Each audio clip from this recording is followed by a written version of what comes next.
বাঙালি খানায় সবাইকে স্বাগত জানাই। আপনারা তো অনেকভাবে নতুন আলু দিয়ে খাসির মাংসের পাতলা ঝোল রান্না করে খেয়েছেন। একবার আমার মতন করে সহজ পদ্ধতিতে আপনিও শিখে নিতে পারবেন ছোট ছোট টিপস সহ। তবে খেতে কিন্তু খুবই সুস্বাদু হয়েছিল। আপনি একবার বানালে বারবার বানাবেন। আজকে আমি এখানে খাসির মাংস রান্না করব সম্পূর্ণ বাটা মশলায়।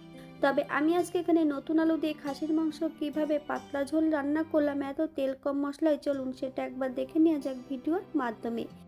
আশা করছি আজকের ভিডিওটি আপনাদের ভালো লাগবে। সকল বন্ধুদের কাছে অনুরোধ করছি সম্পূর্ণ ভিডিওটি দেখার।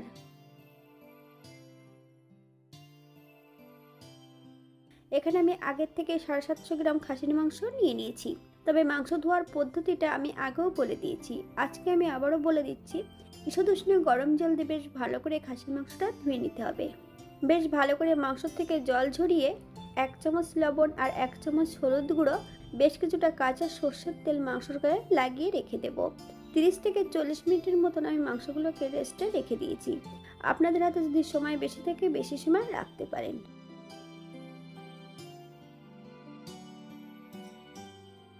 একটা কড়াইতে বেশ কিছুটা সর্ষের তেল অ্যাড করেছি। 1 চামচ লবণ আর 1 চামচ হলুদ গুঁড়ো দিয়ে বেশ কিছুটা নতুন আলু ভেজে নেব। তবে আমি এখানে আলুগুলোর সাইজ একটু বড় বড় করে কেটে নিয়েছি, আপনারা এর থেকে ছোট করে কেটে নিতে পারেন। এই পর্যায়ে তেল থেকে সম্পূর্ণ আলুগুলো তুলে নেব।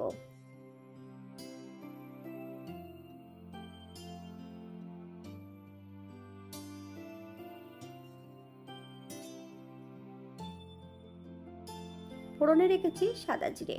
ফোড়ন থেকে সুগন্ধ বেরোলে মিডিয়াম সাইজের 3টে পেঁয়াজ সরু সরু করে কেটে নিয়েছি, সম্পূর্ণ পেঁয়াজটা অ্যাড করব।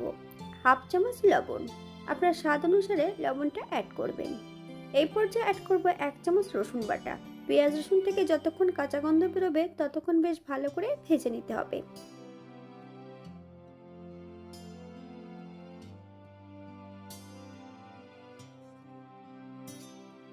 বাঙালি রান্না ঘরোয়া উপকরণ দিয়ে আপনাদের যদি রান্নাগুলো পছন্দ হয় তাহলে চ্যানেলটি সাবস্ক্রাইব করে দিয়ে পাশে থাকবেন।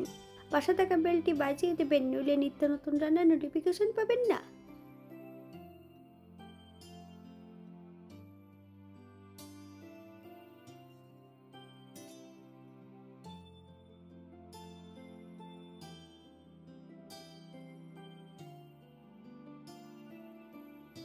আমি আগের থেকে বেশ কিছুটা মশলা বেটে রেখেছি, তবে আমি কিন্তু আজকে রান্না করব এখানে বাটা মশলায়। আদা, জিরে, ধনে, শুকনো লঙ্কা একই সঙ্গে বেটে রেখেছি। আপনারা এখানে গুঁড়ো মশলা দিয়েও রান্নাটা করে নিতে পারেন। এই পর্যায়ে অ্যাড করব 1 চামচ হলুদ গুঁড়ো, 1/2 চামচ কাশ্মীরি লঙ্কার গুঁড়ো, বেশ কিছুটা কাঁচা সর্ষের তেল। মশলাটাকে বেশ ভালো করে মিশিয়ে নিতে হবে।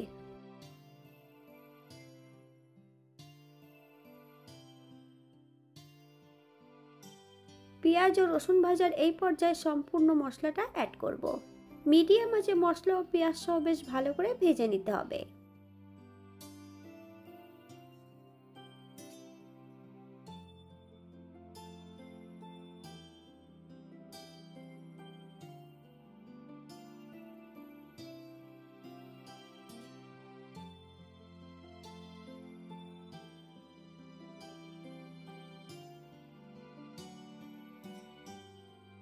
এই পর্যায়ে অ্যাড করব মশলা ধোয়া বাটি থেকে সামান্য একটু জল। মিডিয়াম আঁচে মশলাটা বেশ ভালো করে কষিয়ে নিতে হবে, অথবা মশলা থেকে যতক্ষণ তেল না ছাড়ছে ততক্ষণ বেশ মশলাটা ভালো করে কষিয়ে নেব। মশলা কষানোর শেষ পর্যায়ে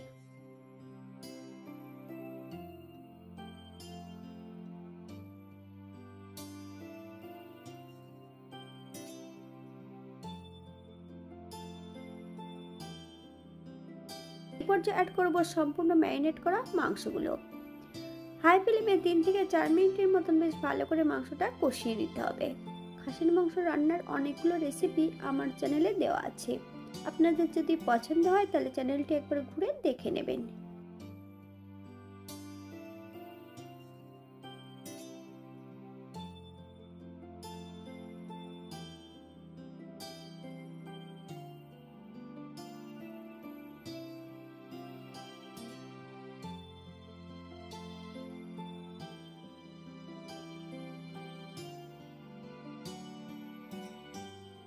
এই পর্যায়ে 10 থেকে 12 মিনিটের জন্য ঢাকা দিয়ে রেখে দেব।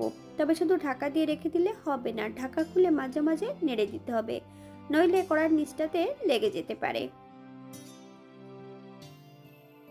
15 মিনিট পর মিডিয়াম আঁচে বেশ ভালো করে মাংসটা আবারও আমি কষিয়ে নেব।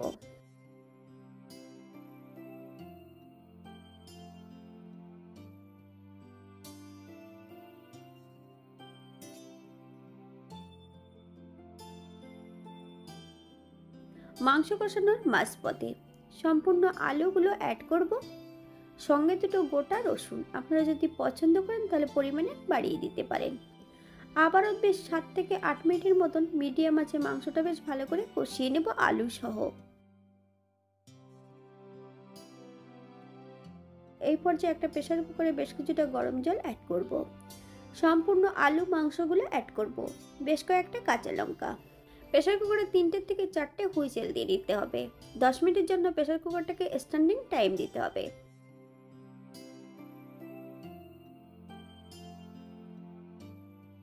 যে পাত্রে রান্না করেছিলাম সেই পাত্রে অ্যাড করব।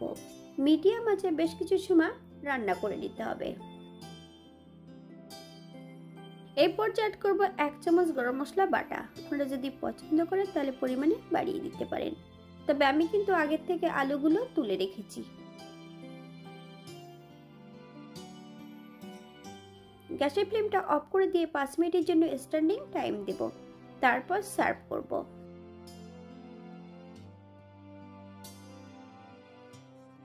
এটা দেখতে যেমন ভারী সুন্দর হয়েছে, এটা গরম ভাতে, রুটি, পরোটা সবকিছুর সঙ্গে অসম্ভব ভালো লাগবে। আপনারা বাড়িতে একবার একই পদ্ধতিতে বানিয়ে নেবেন।